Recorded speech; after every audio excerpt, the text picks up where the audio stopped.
Dealer? Let's take a run down. Start. Wait a minute, a lot happened before we actually got to this point, that's for sure. Alright? But let's go for it. Make it happen. This is exciting. Okay, here we go. Alright, here we go. Mike's tractor.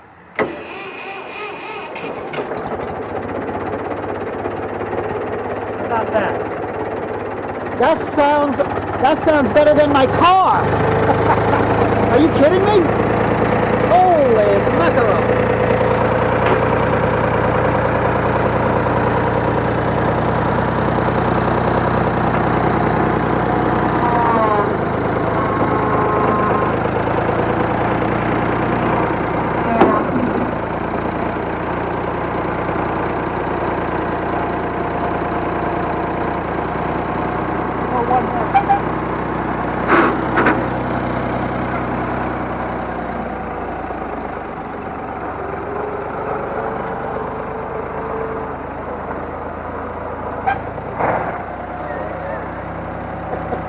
Brakes.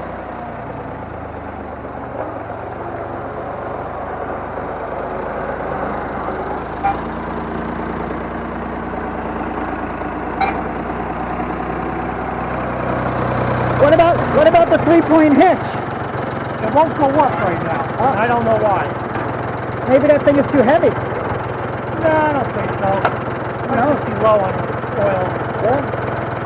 But the power steering works pretty. Oh. That's a new steering box.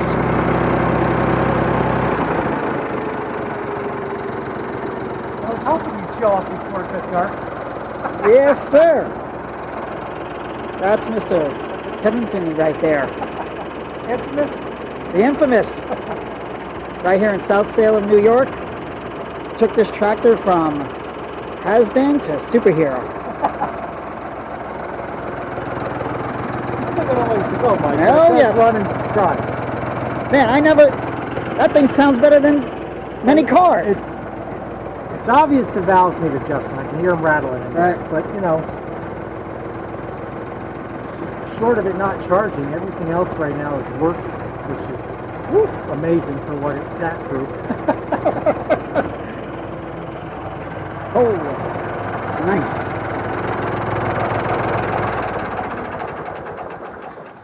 So that's that. So it will live. Wow, that is really something. That is really something. You know, I made an earlier video on YouTube where I posted it in the field before you even came that day, sort of proclaiming my insecurities and my complete disbelief of actually being able to redo it, and then also hoping that some people on YouTube would, you know, give some input. And we had quite a few comments that were sort of like, not a chance in hell, scrap it, like, don't even give it up, boy. Now, I take that. If the thing turns over, I take any comments like that as a challenge. Clearly you did, sir, and clearly the gauntlet was dropped and you picked it up and you've made this happen. Perhaps there's quite a few people who were in disbelief, but certainly they also weren't here in person, right? They're just kind of seeing it from a third party over a video. But, you know... Well, it will be functional. Very exciting. So, knowing what we know now, I think maybe I'll have you go ahead and get the fuel pump. So my next step will be, I get a weekend where I'm not too busy, I'll put it in the garage, I'll put the pump on, I'll rerun the fuel lines, and remount the fuel tank. Because right now, I'm just sitting on a plastic tank and it's just gravity flowing into the carburetor. Roger that. Roger that. All right, fuel pump it is. But they had that listed in that Steiner too. Now whether, but I mean, they had other stuff that they didn't have available. So. Right. I'll find it. You don't have a particular model number or any particular type? Well, we do, because we know what the tractor is. It needs to be bought for the tractor. That tractor. Of course. I want to take a second in this video also to just talk about some of the things, if you want to take a second, because I posted on YouTube, because there's a lot of people out there that are just, they're interested. They really want to know about how you got it to this point. So do you have a second to just talk about some of the things you've done to date? Yeah, I know you don't. You're not a video person. I'm not a spotlight guy, man. You don't have to be. It's only audio. Nobody's looking. You just point your finger. I won't even put you on camera. All right. Well, the first order of business was to put new points and condenser inside the distributor because it had no spark. And ultimately I determined a coil was no good. So I put a new coil on, and then the next step was to rebuild the carburetor because it was full of gum and varnish and no fuel would pass through it or work through it in any manner. And I think that kit was like 35 bucks or so something. once the ignition was established and the carburetor was cleaned up, I started turning it over, but every time it would fire, it would keep turning over and I'd lose the spark. But what was happening was every time it would fire, it would knock so much carbon and crap loose from inside the combustion chamber that it was fouling the spark plugs. So I had the spark plugs out of it probably 8 or 9 times cleaning them before it actually decided it was going to run on all 3 cylinders and stay running. So after that was determined, we went to the other side of the motor and put the new exhaust manifold on. Let's take a look. Let's take a look.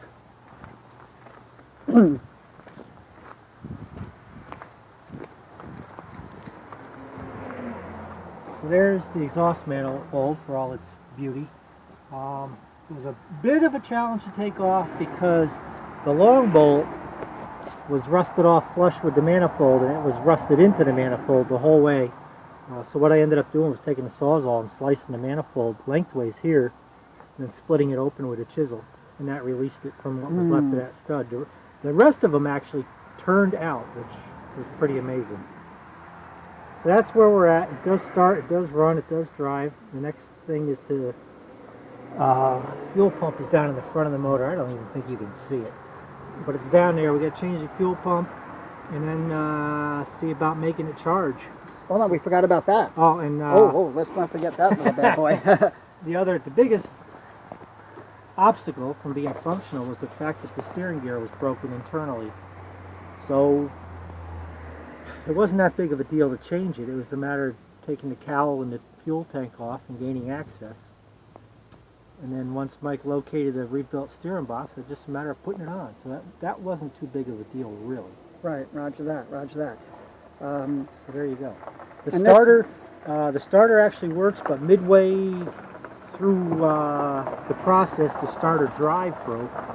And I was able to get a new one from Ford and change that and put it back together. So that's that.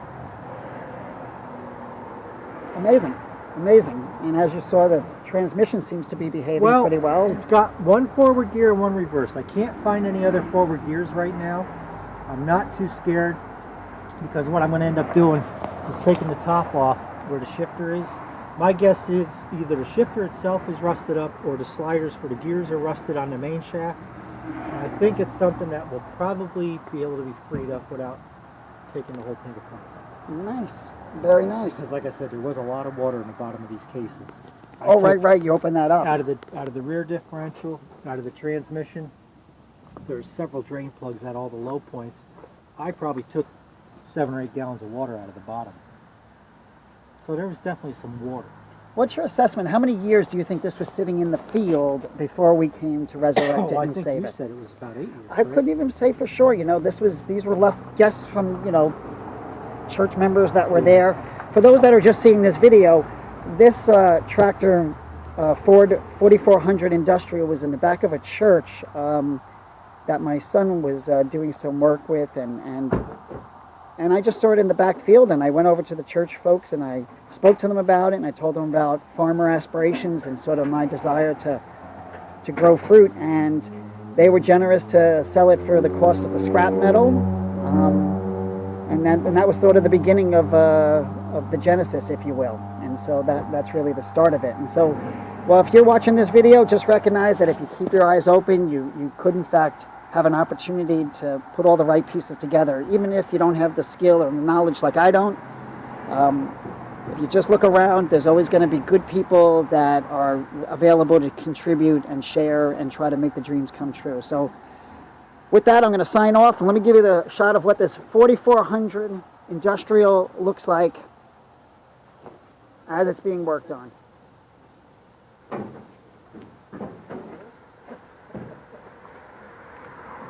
That's a new sauce pipe purchased. All right, very cool. Thank you, sir.